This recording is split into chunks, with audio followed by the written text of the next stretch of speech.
change password on Windows 11 login screen is quite simple.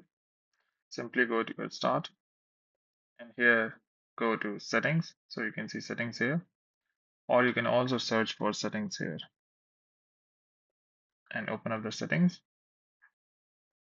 Inside here on the left top, you will see your account. Click on that and this will open up account. Once you're here, you need to scroll down and scroll down. Here you can see sign in options under the account settings. Click on that. Inside here, if you scroll down a bit, under ways to sign in, you can see password. Click on that. It says you are all set up, but you have an option to change. Click on it.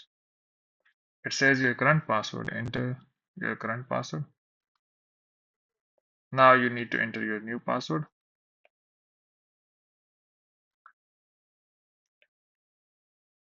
You can also have a hint for this. And once you have done, click on next. Exactly. Okay. So one, next. And now just go and click on finish. And it will change the password for your account. So now on the login screen, you will be able seeing this password and you can simply log in with this password.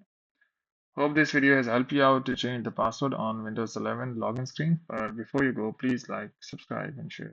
Thank you.